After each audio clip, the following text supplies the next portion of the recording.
Fala, galera do Sonaflix! Vamos aqui comigo para a gente discutir então reconhecendo o paciente grave. E reconhecer o paciente grave é uma etapa fundamental do conhecimento médico, é um conhecimento que todo médico tem que ter. E nessa aula a gente vai abordar então, apresentar uma abordagem sistemática de como identificar e tratar o paciente potencialmente grave, como identificar os dados da história clínica e do exame físico que podem indicar um alto risco de deterioração clínica do seu paciente e ainda planejar uma abordagem terapêutica padronizada para atender esse paciente. E eu queria começar a aula aqui com um caso clínico tranquilo, uma senhora de 35 anos que vem ao pronto-socorro com uma queixa de dor e hemitórax direito, ventilatório dependente há 3 dias. Há um dia apresenta dispneia em repouso e tosse seca. Nega febre, expectoração. No exame físico, tinha uma PA de 110/70, frequência cardíaca de 126, frequência respiratória de 32 incursões por minuto e saturava 89% em ar ambiente. O exame neurológico consciente, orientada, sem déficits, tinha uma dispneia no exame respiratório, usando musculatura acessória, estertores crepitantes em base pulmonar direita, cardiovascular não chamava atenção, bolhas rítmicas normofonéticas em 2 tempos sem sopros, abdômen normal e exame de extremidades mostrava extremidades frias, mal perfundidas, com tempo de enchimento capilar de 3 segundos e mosqueamento nos joelhos. Quem está ligado já sabe aí qual o principal diagnóstico dessa paciente e como é que está pensando aqui, como fazer a abordagem. Mas antes disso, eu queria começar essa aula com uma frase, que a doença crítica não começa e nem termina de uma hora para outra. Isso porque os sistemas orgânicos, eles atuam ali em equilíbrio. E a gente normalmente tem uma reserva fisiológica para gastar, para utilizar em situações críticas, em situações de estresse. E a doença é um grande fator estressante para o seu paciente. Nesse processo que o seu paciente vai utilizando a reserva dele, ele vai te dando pistas que podem te ajudar a fazer o diagnóstico de uma doença potencialmente grave, reconhecer esse paciente grave precocemente e poder tratá-lo. Os pacientes jovens, isso é mais fácil, porque eles têm uma maior reserva fisiológica, jovens e saudáveis, o tempo entre o insulto e a deterioração clínica é muito maior. E nesse processo, você pode captar aí algumas pistas para poder tratar esse paciente precocemente. Os pacientes idosos e imunossuprimidos, essa janela de oportunidade, de tempo, de deterioração, ela é bem mais estreita, porque esses pacientes podem não exibir esses sinais de gravidade e confere aí um maior desafio diagnóstico nos pacientes idosos e principalmente os imunossuprimidos ou com múltiplas comorbidades. Por isso, você deve ter uma abordagem sistemática, padronizada e rápida para atender esse paciente, sem deixar passar os principais diagnósticos que podem levar à morte do seu paciente. Por isso, a abordagem deve ser sistemática. Pensou no paciente grave, lembra do mnemônico MOVE, tá? Começando com a letra M de monitorização. Então, pensou paciente potencialmente grave, leva ele para a sala de emergência, pede um monitor, você vai monitorizar esse paciente. A monitorização vai te permitir antecipar algumas etapas aqui de deterioração clínica, com cardioscopia, monitorização de PA não invasiva, oximetria de pulso, leva esse paciente para a sala de emergência, tira ele ali do caos da porta do pronto-socorro e leva para um ambiente mais controlado. Então, primeira coisa, M de monitorização.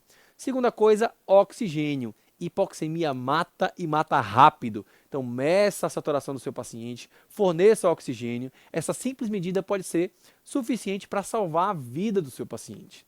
V de sinais vitais. Então, medir PA, frequência cardíaca, temperatura, frequência respiratória, pode ser suficiente aqui para você detectar uma possível deterioração clínica mais precocemente.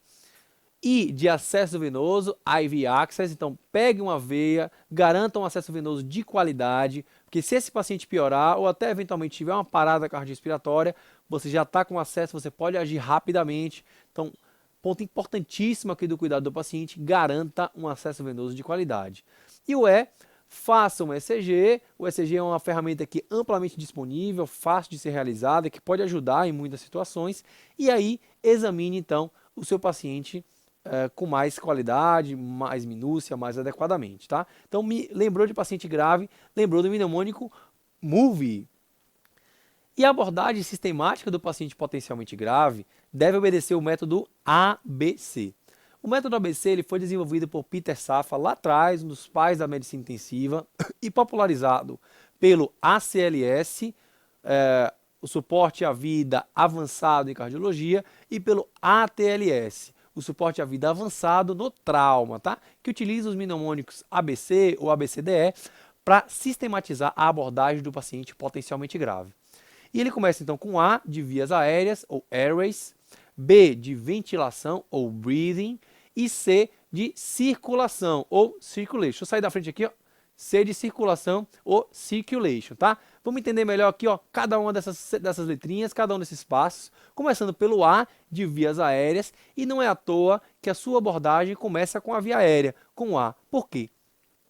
Problema de via aérea mata e mata rápido. São as condições que matam mais rápido o seu paciente. Então, sempre ao abordar um paciente potencialmente grave, se pergunte: as vias aéreas do meu paciente estão pérvias? O meu paciente é capaz de proteger as vias aéreas? Ou ainda, esse paciente consegue manter uma oxigenação adequada? E como é que eu vou fazer isso, professor? Simples. Faça uma pergunta para o seu paciente. Pergunte o nome dele, pergunte como ele está.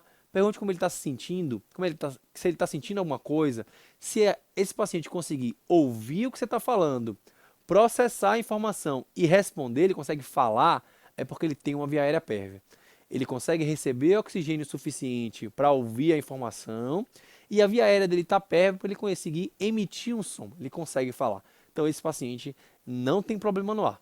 Se esse paciente não consegue responder você, está confuso, desorientado, aí avalie o nível de consciência. O rebaixamento do nível de consciência é a principal causa de obstrução das vias aéreas. Por quê? O paciente com nível de consciência rebaixado, ele tem queda da base de língua. Essa língua cai na frente da traqueia e ele não consegue respirar. Então, avalie o nível de consciência, você pode fazer isso subjetivamente, mas aqui, ó, abordagem padronizada. Utilize, por exemplo, a escala de Glasgow para avaliar o nível de consciência. E o Glasgow é uma escala bem conhecida que avalia a resposta ocular, resposta verbal e a resposta motora. E um Glasgow vai de 3 a 15, né? 15 é o Glasgow normal, 3 é o Glasgow mínimo, paciente em coma. E um Glasgow menor ou igual a 8, em geral, está associado a uma ausência de proteção da via aérea. Lembre-se que medicina não é matemática. Então, pacientes com Glasgow mais alto podem se beneficiar ou podem ter obstrução de via aérea, e pacientes com Glasgow mais baixo podem ser capazes de proteger a via aérea. Mas, em geral, um Glasgow menor ou igual a 8 está associado, sim, a uma incapacidade de proteção das vias aéreas. E, por isso, procure, então, além do Glasgow, por sinais de obstrução das vias aéreas. Então, o paciente tem estridor, respiração ruidosa, cianose ou tem um corpo estranho, é porque esse paciente é potencialmente grave, ele pode ter uma obstrução de via aérea, tá? E aí você tem que tratar ele rápido. Perceba que na emergência, anamnese, exame físico e tratamento vão ocorrer todos ao mesmo tempo. Diferente do ambulatório, que você vai lá, faz anamnese, faz exame físico, prescreve o tratamento, aqui não. Aqui é tudo ao mesmo tempo. Então o paciente chegou, você já está monitorizando, está conversando com ele, já está examinando, é tudo ao mesmo tempo e já está tratando. Oferece oxigênio, pede volume, pega a veia, então tudo ao mesmo tempo. Aqui é ação. Diagnosticou problema no ar, ação. E qual é a primeira ação que você vai tomar? Uma vez detectado que o seu paciente tem obstrução das vias aéreas, manobras de liberação das vias aéreas. A mais simples, a mais fácil de fazer é a manobra de inclinação da cabeça com elevação do mento. Olha como é fácil, ó. Mãozinha na testa do paciente, mão no queixo, ó. Estende o pescoço, isso é suficiente para tirar a língua da frente da via aérea, liberar a via aérea do seu paciente. Perceba como uma manobra tão simples é capaz de salvar a vida do seu paciente, tá? Então, manobra de liberação das vias aéreas, inclinação da cabeça com elevação do mento. Nessa mão que você bota aqui no queixo, ó, você já abre a boca dele, inclina para trás. Perceba que essa manobra não pode ser realizada em pacientes com suspeita de trauma raquimedular, porque você vai fazer lesão da medula cervical, podendo deixar o seu paciente tetraplégico ou mesmo lesão aqui do centro respiratório. Então, nesse paciente, o ideal é que você faça a manobra de tração da mandíbula, o jaw thrust. Como é que eu faço isso? Ó? polegares no maxilar do paciente, os indicadores embaixo aqui do ângulo da mandíbula e eleva para cima. Essa manobra é um pouquinho mais difícil de ser realizada, você tem que botar um pouquinho mais de força, tá?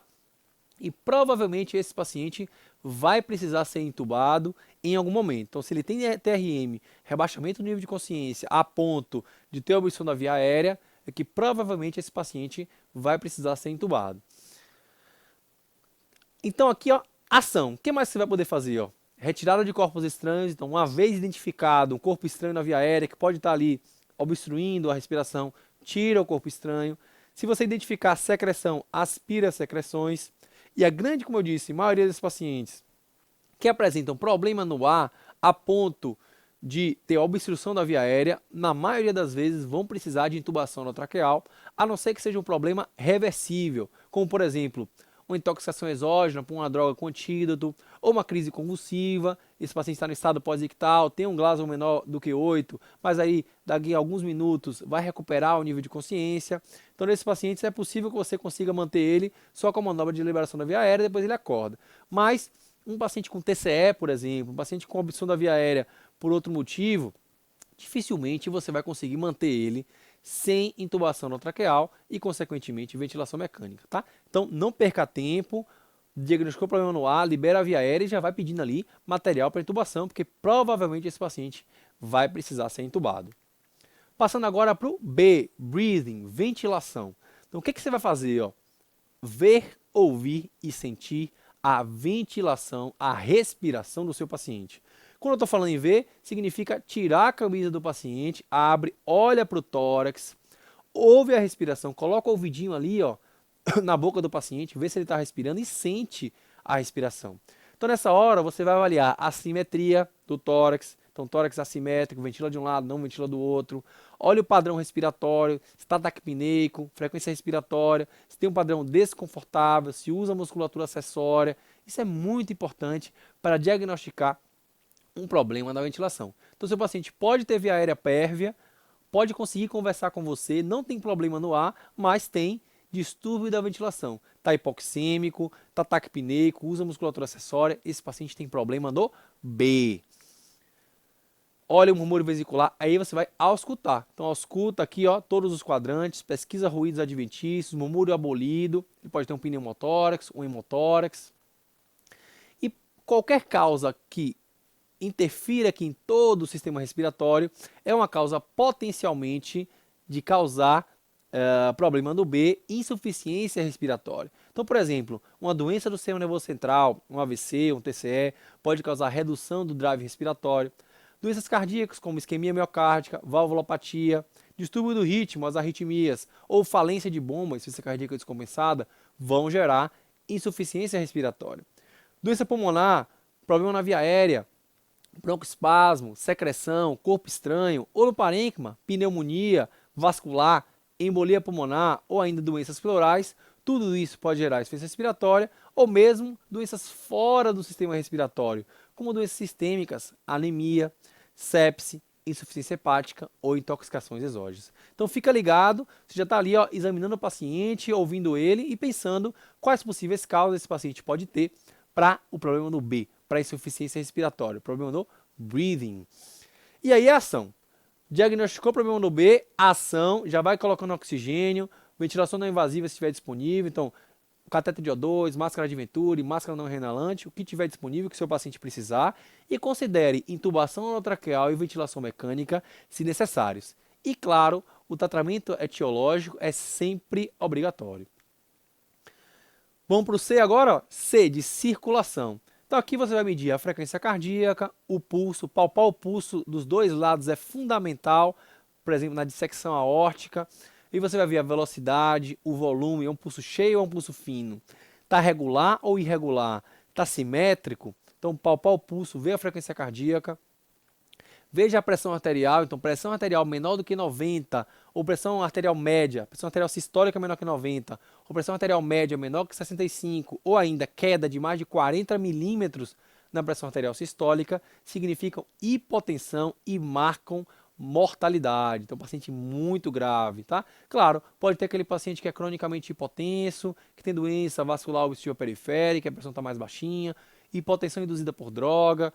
Esses pacientes comumente têm um melhor prognóstico, mas em geral, hipotensão é um grande marcador de gravidade, marca que seu paciente é grave. Além disso, avalie a perfusão periférica, temperatura da pele, então principalmente a diferença da temperatura das extremidades para a central, Motley Score. Então lembre-se que em pacientes graves, vasoconstricção periférica acontece e esse sangue é desviado para os órgãos mais nobres, como coração e cérebro. E a pele sofre, coitada, o rim sofre. Então você vai ver isso com a pele fria e pegajosa. Motley Score, o que é o Motley Score? Tradução livre aqui, ó, de score de mosqueamento. Então você vai ver aquela pele com livedo reticular. Isso na perna, inclusive existe escalas de padronização, que é o Motley Score, que vai aqui, ó, de 1 a 5. Então o grau 1 é só aqui ó, na pontinha do joelho, tá vendo? Começa aqui na pontinha do joelho. O grau 2, ó aqui a figura, ó, já pega o joelho todo. Grau 3 ele vai até a extremidade distal da coxa, grau 4 até a raiz da coxa, ó a fotinha aqui, ó, até a raiz da coxa, e grau 5 acima da raiz da coxa. Esse score é extremamente fácil de fazer, basta olhar para o paciente e ele é muito padronizado e marca mortalidade. Então, scores acima de 4, 5 de Motley Score, a mortalidade é maior que 90%.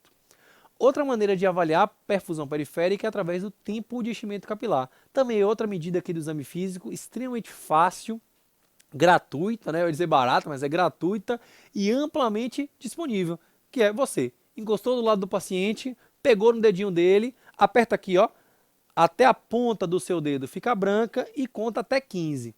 1, 2, 15.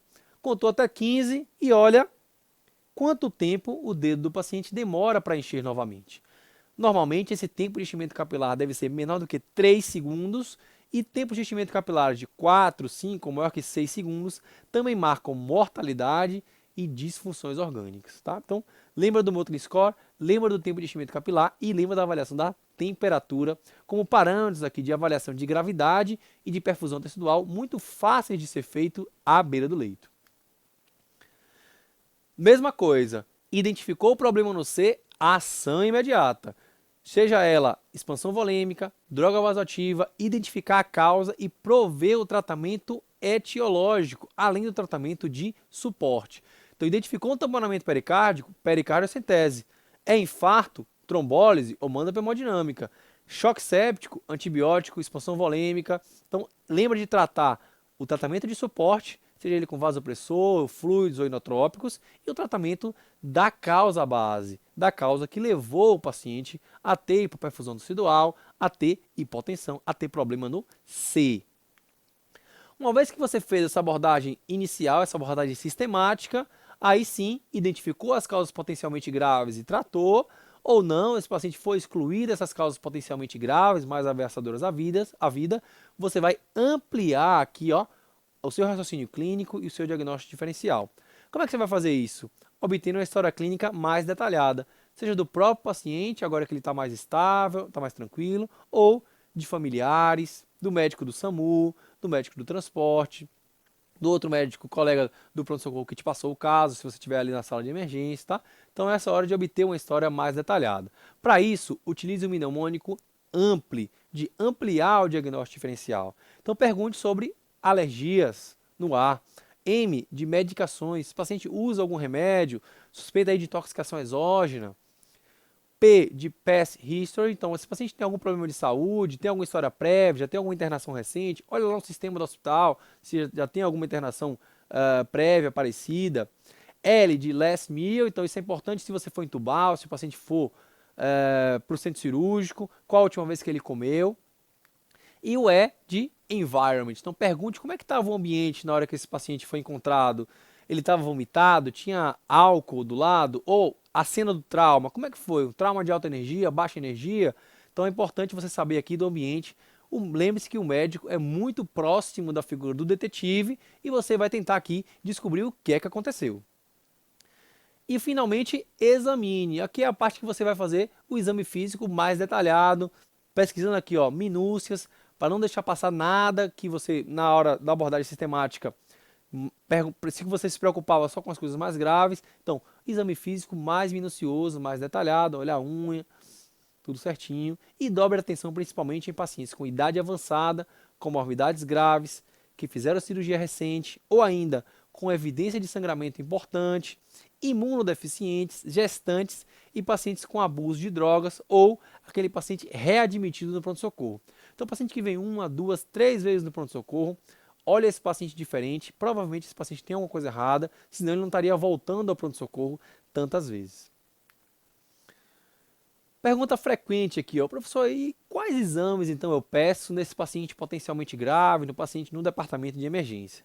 Então os exames aqui, ó, tem que ser exames baratos, fáceis de fazer, amplamente disponíveis, que possam ser feitos à beira do leito e que visem diagnóstico da etiologia que levou aquele paciente para lá ou ainda pesquisa de disfunções orgânicas associadas. Então, por exemplo, coloquei alguns exemplos aqui, ó, leucograma e PCR para pesquisa de infecção, eletrólitos na pesquisa aqui, ó, de algum distúrbio eletrolítico que possa ter levado o seu paciente à emergência, sódio, potássio, cálcio, magnésio. A gasometria arterial é um exame extremamente simples, rápido, então 3 minutos você consegue uma gasometria e ela te dá muita informação, PaO2, PCO2, bicarbonato, lactato arterial, esse aqui talvez seja um dos mais importantes, o lactato ele marca a gravidade e a curva do lactato também marca prognóstico do seu paciente, então dose o lactato arterial na chegada, dose 2, 3 ou 6 horas depois, para ver como é que está a evolução do seu paciente, isso pode te ajudar aí na condução do seu caso. CKMB e troponina na suspeita de síndrome coronariana aguda e ECG, radiografia de tórax, exames extremamente simples, baratos, amplamente disponíveis e que pode te dar um monte de informação aqui, ó. Então sempre considere fazer um ECG e uma radiografia de tórax. Hoje, a ultrassonografia tem sido cada vez mais utilizada no departamento de emergência. Isso eu estou falando tanto do ultrassom pulmonar quanto do ecocardiograma. O ecocardiograma aqui é feito pelo emergencista, tá? Que também é um exame muito tranquilo de fazer, que você pode fazer ali à beira do leito e te dá muita informação. E claro, os exames direcionados para a causa do paciente. Então, uma tomografia, uma angiotomografia na suspeita de embolia pulmonar, uma tomografia de crânio na suspeita de AVC, ou ultrassonografia mais direcionada, pesquisa de colecistite, ou abscesso hepático, abscesso intraabdominal. Vamos voltar aqui para a nossa paciente, para você não esquecer, é uma mulher de 35 anos com uma dor ventilatória dependente no hemitórax direito, dispneia e tosse seca, não tinha febre, não tinha expectoração. No exame físico, chamava atenção aqui, ó, taquicárdica, taquipneica, hipoxêmica, usava musculatura acessória e mal perfundida, ó, extremidades mal perfundidas, o tempo de enchimento capilar estava até razoável, mas já tinha mosqueamento do joelho grau 2. Então deixei aqui em amarelinho as informações do exame físico que você tem que prestar atenção e que dão dica aqui, ó, que essa é um paciente potencialmente grave. Então taquicardia, taquipneia, hipoxemia, uso de musculatura acessória, história de dispneia e o exame aqui, ó, da perfusão tecidual, extremidades mal perfundidas, Motley score, tempo de enchimento capilar. A gente, primeira coisa que foi mover essa paciente, né? Então monitorizou ela, deu oxigênio, pegou acesso venoso, mediu sinais vitais, examinou ela direitinho e abordagem sistemática. A, não tinha problema na via aérea, estava falando, estava consciente, orientada. B, problema no B, hipoxemia, uso de musculatura acessória, então conduta fornecer oxigênio. E C, estava mal perfundida, né? Mosqueamento, taquicárdica, embora ainda tivesse normotência. Ampliando agora aqui, ó, o diagnóstico diferencial. Na história ela usava anticoncepcional oral e torceu o tornozelo há 2 semanas. Então estava imóvel. Perceba que essa paciente de alta probabilidade de embolia pulmonar. Se for fazer o score de Wells aqui, ó, vai dar alta probabilidade. Então provavelmente essa paciente tem uma embolia pulmonar como diagnóstico mais provável. Então que exames eu vou pedir? Gasometria arterial, eletrólitos para fazer aqui o diagnóstico diferencial, posso pedir o leucograma PCR para afastar que não seja uma infecção, radiografia de tórax, rapidinho ali na beira do leito, ECG, então tem padrões eletrocardiográficos que sugerem embolia pulmonar, como S1, Q3, T3, afastar que não seja uma síndrome coronariana aguda, afinal ela veio com uma dor torácica, e o exame específico, depois de toda essa abordagem inicial aqui feita, o paciente estabilizou, eu vou mandar ela para a angiotomografia de tórax para o diagnóstico definitivo. Lembre-se que essa paciente, por ser de alto risco, ela já tem que ir para o exame anticoagulada, tá? Então a angiotomografia aqui não é prioridade. Paciente de alto risco, você faz os exames aqui, ó, do departamento de emergência, estabiliza a paciente e depois vai fazer o exame, o diagnóstico etiológico e o tratamento definitivo. E o tratamento então é a anticoagulação com heparina, pode ser heparina venosa ou ainda heparina não fracionada subcutânea. Ponto importante aqui da aula então, os mais importantes. Atenção! Paciente potencialmente grave aparece em qualquer lugar. Então você sempre tem que ter atenção para esses pontos que marcam maior gravidade do seu paciente, seja ele no pronto-socorro, enfermaria ou mesmo na rua. Lembre dos mnemônicos MOVE e ABC, que vão te ajudar aí a fornecer uma abordagem sistemática para tratar o seu paciente.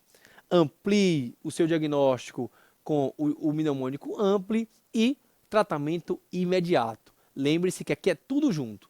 Diagnóstico, terapia, anamnese, exame físico, tudo ao mesmo tempo. Tratamento rápido, imediato, pode salvar a vida do seu paciente.